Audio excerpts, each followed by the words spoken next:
Hari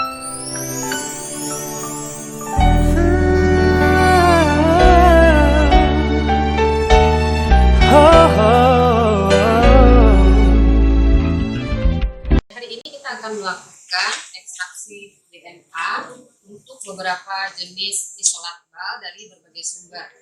Nah, sebelum kita melakukan ekstraksi DNA, kita perlu melakukan enrichment sampel. Siapkan 9 mili MRS blot di dalam test tube. Kemudian kita inokulasikan 1 ml isolat bal.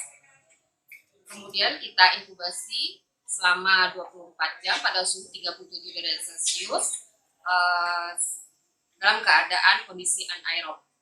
Nah, setelah 24 jam kita akan mendapatkan isolat bal yang sudah tumbuh dan siap untuk dilakukan ekstraksi DNA.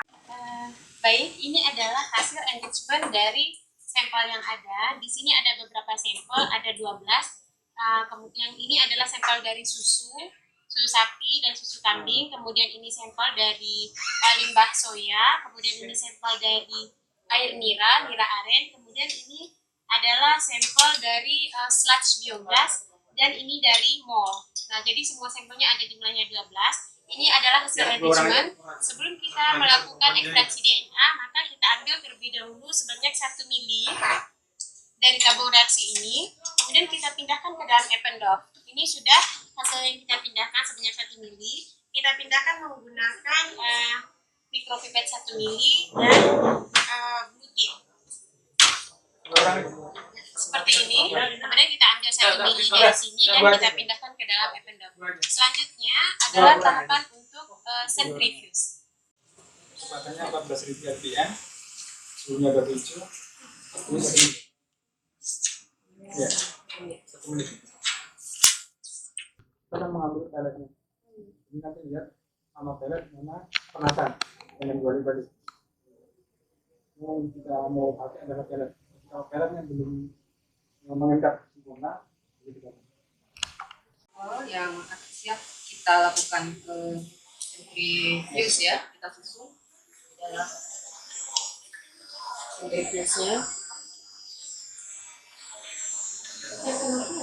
Oke, perhatikan kalau kita ekstraksi DNA, kita selalu pakai blok.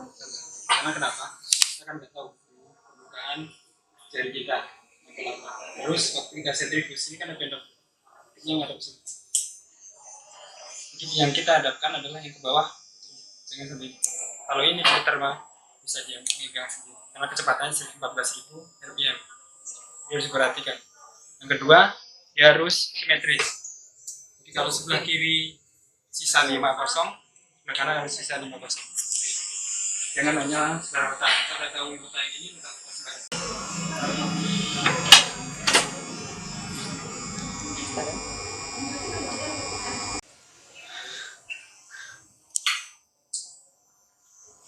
Perhatikan.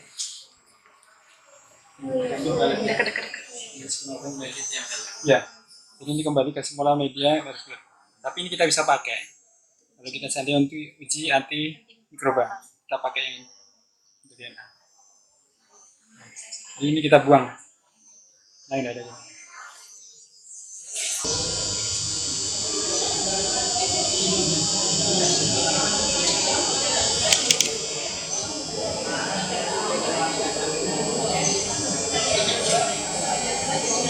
Tidak ada sisa supernatant lagi.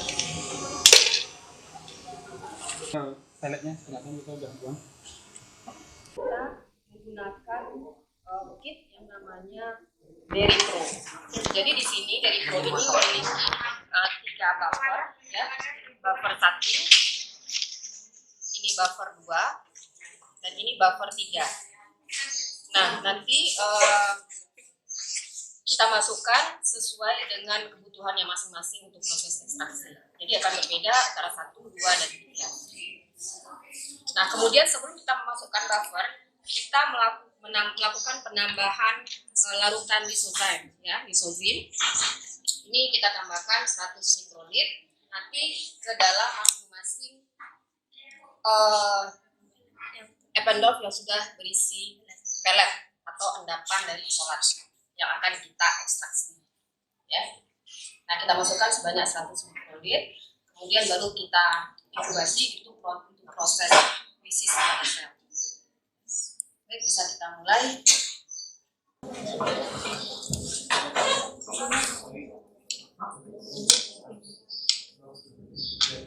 Ini sudah diatur pipetnya 100 mikrolit, kemudian kita masukkan ke dalam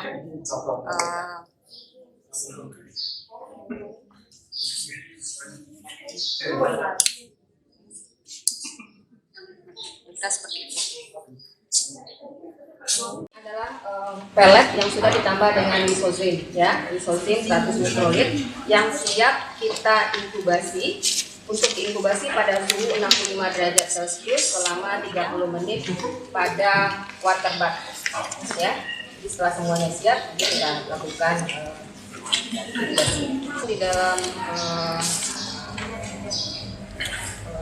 tempat untuk Eppendorf ini. Kemudian baru kita inkubasi.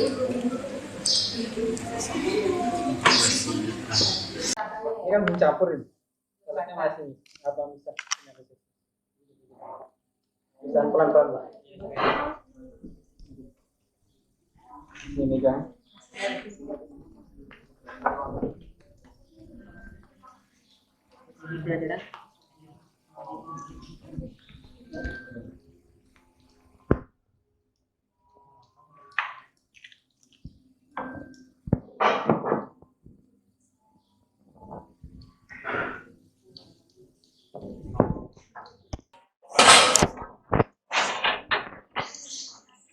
Nah, ini water bath-nya. Suhunya kita atur waktunya selama 30 menit, ya. Jadi dilihat waktunya jam berapa kita masukkan. Jadi dihitung dari sekarang 30 menit, ya. Jam 11 kurang 1 menit. Jadi ini tadi peletnya yang sudah kita tambah dengan enzim lisozim fungsinya untuk melisis dinding sel. Kita tahu bar itu dia bakteri gram positif yang dindingnya lebih tebal daripada bakteri gram negatif. Jadi kita butuh enzim untuk melisisnya. Kemudian kita masukkan dalam water bath 65 derajat Celcius di atas selama 30 menit. Nah, ini namanya boiling method. Ya. Ya. Jadi kita tunggu dulu. Kita tunggu dia selama 30 menit dari sekarang.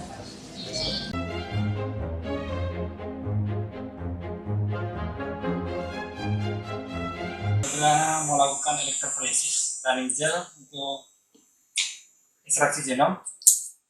Kita pakai agarose 8%, 0,8%. Jadi berapa gel yang akan kita tuang kalikan dengan 0,8%. Yang gel besar kita akan pakai ini berisi 40 mili. Jadi kita akan timbang 0,32 gram untuk membuat 40 mili agarose gelnya. Oke, pertama kita timbang.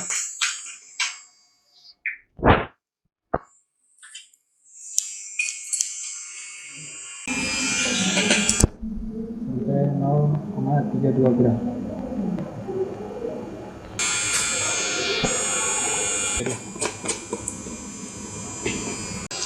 Sekarang kita akan melarutkan 0,32 gram agarose ke dalam 40 mili TBA 1 kali. Nah, biasanya kalau kita beli TBA itu 10 kali, jadi kita mesti melakukan pengenceran. Kalau misalnya dalam satu kemasan itu 100 ml, maka untuk kita jadikan TBA 1 kali, kita mesti menambahkan 900 ml Aquades. Nah, ini proses penambahan pencampuran agarose tadi dengan TBA 40 ml. Ini agarose yang kita cairkan dengan TBA 1 kali. Kandungannya adalah 0,8%. Kenapa kita pakai 0,8%? Karena kita mau running gel untuk genom, bukan running gel untuk PCR. Kalau running elektroforesis untuk PCR, kita biasa pakai 2% agarose. Kalau genom kita pakai 0,8%. Dari volume berapa well yang akan kita pakai. masing-masing liter baris itu memiliki bagian beda dan volumenya. Kita panaskan supaya homogen. Kalau kita tidak panaskan, tidak homogen, tidak bisa kita cetak. Setelah panas, setelah homogen, baru kita cetak dalam cetakan. Ini kita pasang dulu sisirnya. Tergantung kita mau pakai yang mana. Yang banyak, ingin yang besar. Jadi per ini isinya 40 ml, 20. Jadi nanti waktu kita running di mikroforesis, agar yang udah keras, kita tinggal ambil.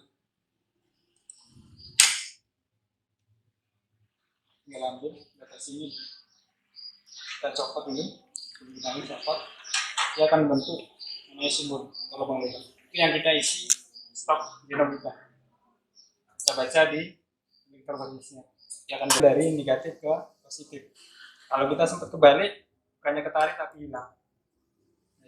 Jadi ketika kita tahu negatif ke positif, tapi harus tahu nanti di wadah mikroforesisnya itu ada kabel hitam dan kabel merah. Jadi kita perhatikan yang hitam negatif atau positif, yang merah negatif atau positif. Ini bilang hitam negatif, merah positif. Ini hanya untuk mencetak. Ini yang kita masukkan ke wadah mikroforesisnya. Bisa dilihat. Oke, kita homogenkan dulu.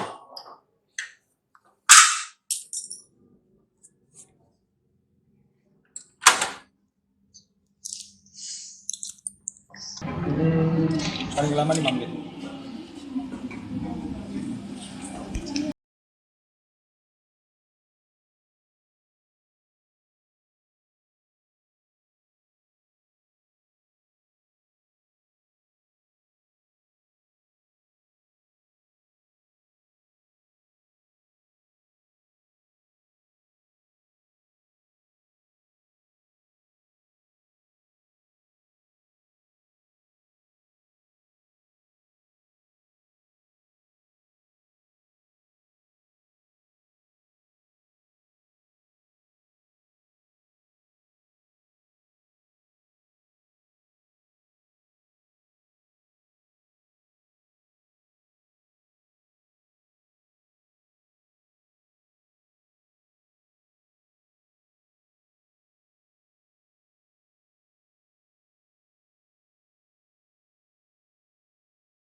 Setelah 30 menit di water bath suhu 8 Celcius, kita amati lagi apakah dia sudah lalu sempurna atau belum. Kalau memang dia belum lalu sempurna, maka ketika kita jepit, maka di pinggiran ependor itu akan ada seperti butiran itu yang bisa.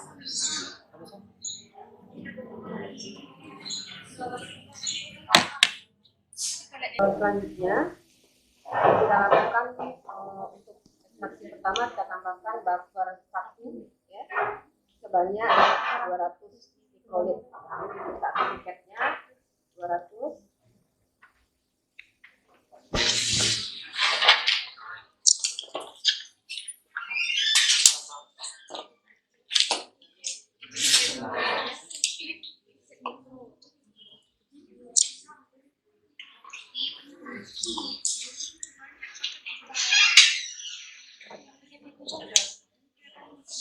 Kita tambah buffer 1, kita homogenkan lagi dengan cara menjentik-jentiknya ya, supaya merata larutan garam.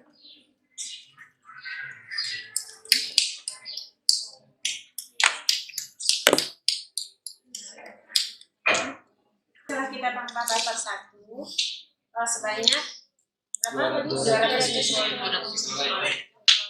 kemudian kita homogenisasi dengan cara menjadi-jadinya tadi, kemudian kita masukkan ke dalam water bath lagi suhu 65 selama 10 menit ya.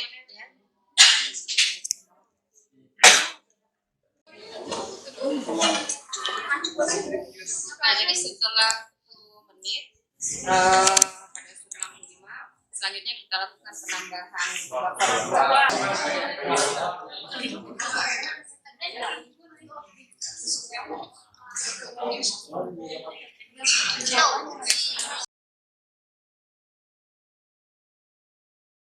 Sekarang kita sentrifuse kecepatan 14 ppm selama 3 menit.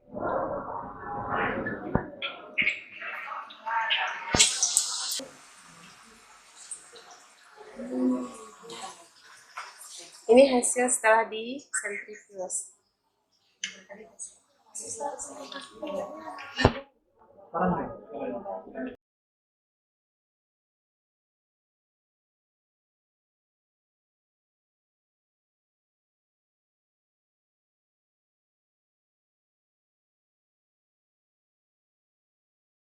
Selanjutnya tahap berikutnya kita tambahkan buffer 3 ya.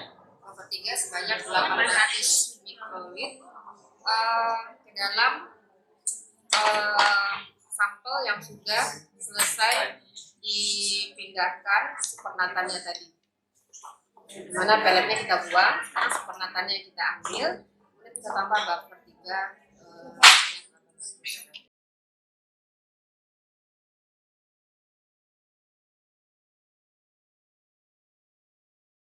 Jadi setelah kita tambah buffer 3, kemudian kita bolak-balik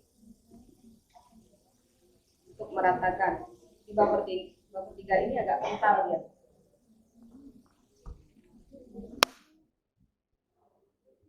Request cepat juga kan? Atau Setelah kita tambahkan buffer 3 sebanyak 800 mikrolit, sekarang kita lanjutkan ke tahapan berikutnya, kita sentrifuse kecepatan 14.000 ppm selama 6 menit.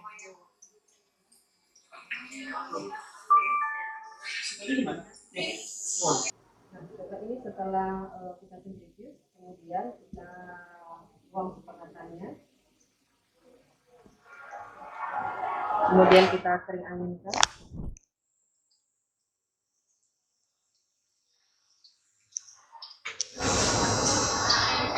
Nah, selanjutnya seperti itu semuanya. Ya, setelah dikeluarkan supernatannya, baru kita masukkan H2O steril ya. Banyak 50 mikrolit.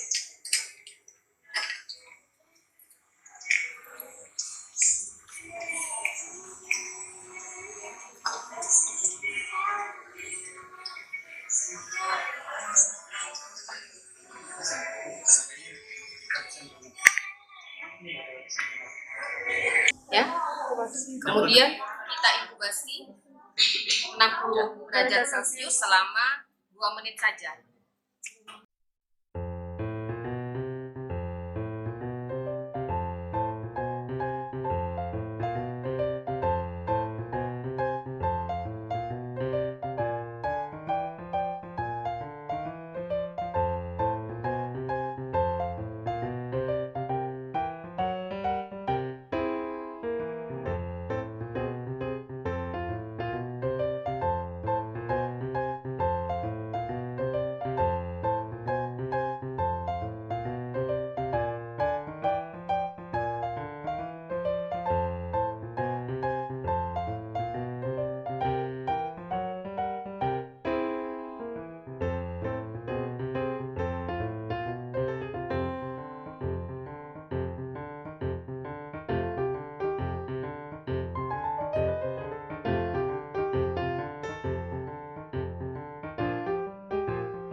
harus kita pakai 70 nafas. Ini kita tekan sini ya 75 waktunya kan 45 menit.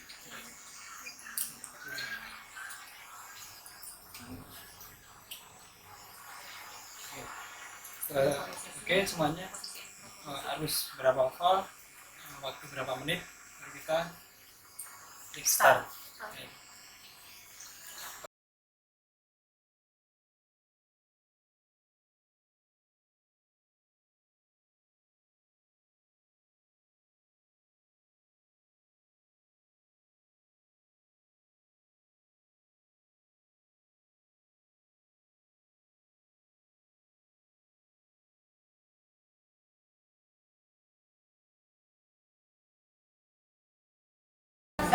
Berikut ini adalah hasil pembacaan band dari 12 genom yang berasal dari sampel yang berbeda di bawah UV.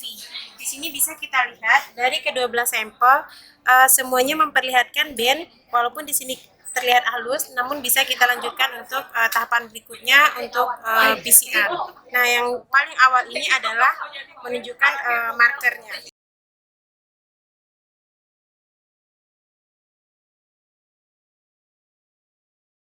Untuk melakukan tahapan running PCR, tahapan pertama yang kita lakukan adalah membuat masker PCR. Itu kalau kita ada 12 genom, berarti satu genom 12,5 mikron. Kemudian masing-masing primer F dan F itu 1 mikrolit untuk masing-masing genom. Jadi kita kalikan 12 karena kita punya 12 genom. Hasil dari genom yang akan kita campur dengan PCR, di mana kita ambil sebanyak 5 mikrolit dan dicampur dengan cocktail PCR.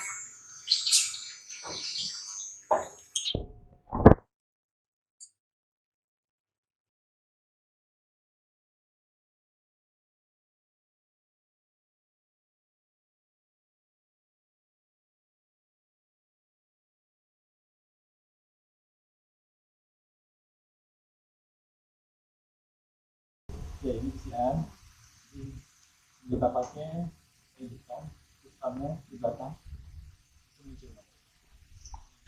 Program insert seperti ini. Kita cari. Kalau belum ada data kita di mesin PCR-nya, baru kita bisa buat ini programnya.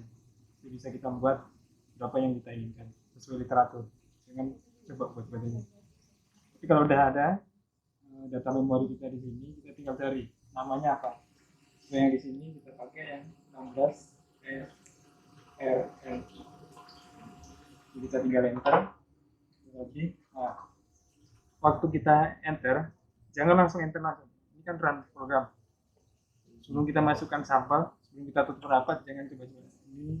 Ini kita enter. Jadi kita panah bawah, kita view programnya dulu. Kita cek, baru enter. Nah, di sini kan data tanggal modifnya tanggal berapa, jangan kelihatan. Jadi kita pakai ke bawah, nah ini nggak ada off ya untuk pemanasan awalnya sampai selesai. Jadi kita langsung masuk pre-denaturasinya. Sini ada atau indenaturasi itu 95 derajat Celcius selama 2 menit. 2M00. Terus kita lihat di bawah, startnya kita off kan, baru kita masuk ke cycle-nya. Berapa cycle yang kita mau inginkan. Sini bahasanya ada loop 1. Nah, di sini ada number cycle-nya, ada 35 kali. Tergantung sesuai literatur yang ada, karena masing-masing bakteri beda. Terus ditekan bawah lagi, ini denaturasinya 95 derajat Celcius selama 45 detik. Lagi, ini adalah annealingnya, karena yang masuk dalam cycle nantinya itu adalah annealing, denaturasi, annealing sama extinction. Jadi ini annealingnya 1056 derajat selama 45 detik. Dan enter lagi. Nah ini extensionnya 72 derajat selama 1 menit 40 detik. Oke, ini yang diulang selama 35 kali. Ini udah sampai extension, balik lagi ke denaturasi. Terus kayak gitu. Nah, baru tekan bawah lagi, ini ada final extensionnya sama, suhunya 72 selama 10 menit. Jadi setelah 35 kali siklus ini masuk final extinction-nya selama 10 menit, habis itu nanti masuk ke pendinginan akhir. Jadi kalau yang PCR ini dia tidak bisa pendinginan sampai 4 derajat. Jadi kalau udah selesai final extinction-nya dia akan berbunyi, baru kita keluarkan, kita stop, kita keluarkan. Oke. Jadi nanti hitung waktunya tinggal kalikan aja. Denaturasinya berapa menit, annealingnya berapa detik, terus extensionnya berapa detik, kalikan 35, baru tambah final extension sama denaturasi, baru ketemu total semua waktunya. Sini akan ada juga, tapi akan sama nanti. Jadi berapa jam proses PCR-nya. Oke. Setelah ini fix, baru kita kembalikan lagi, baru kita masukkan sampel genome kita, masukkan. Setelah masuk, baru kita tutup balik.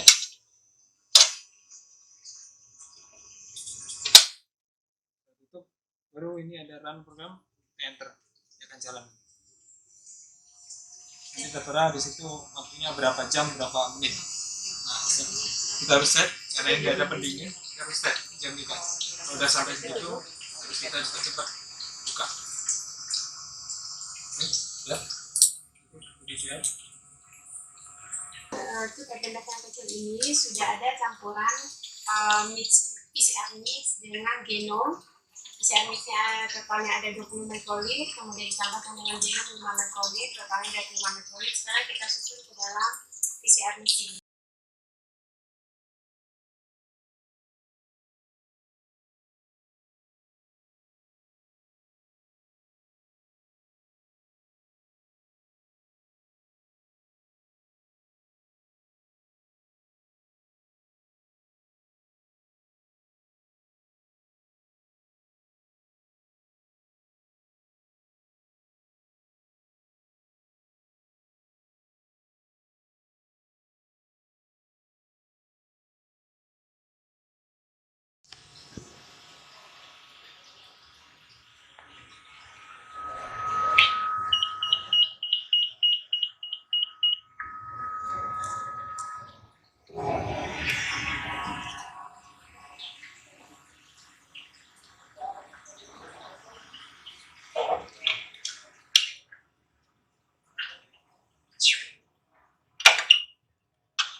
dalam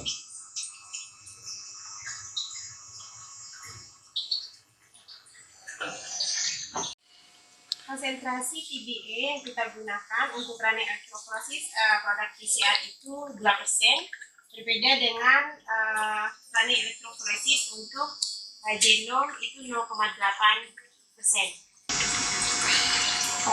Jadi sekarang kita mau running electrophoresis untuk produk hasil PCR.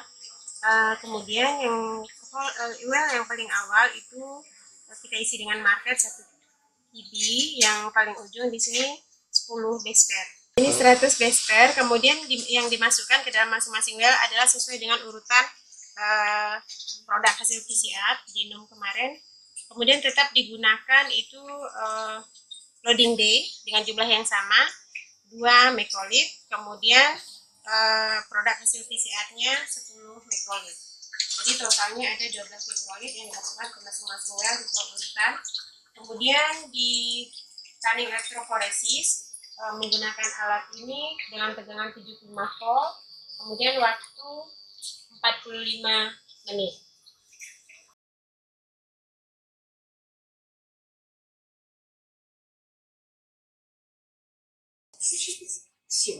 Berikut ini adalah hasil pembacaan UV dari electrophoresis produk hasil PCR, di mana bila kita bandingkan dengan electrophoresis genom, di pada genom terlihat bandnya yang relatif lebih tipis, sementara pada hasil elektroforesis produk PCR terlihat band yang lebih tebal karena selama proses PCR di sini sudah terjadi penggandaan dari DNA.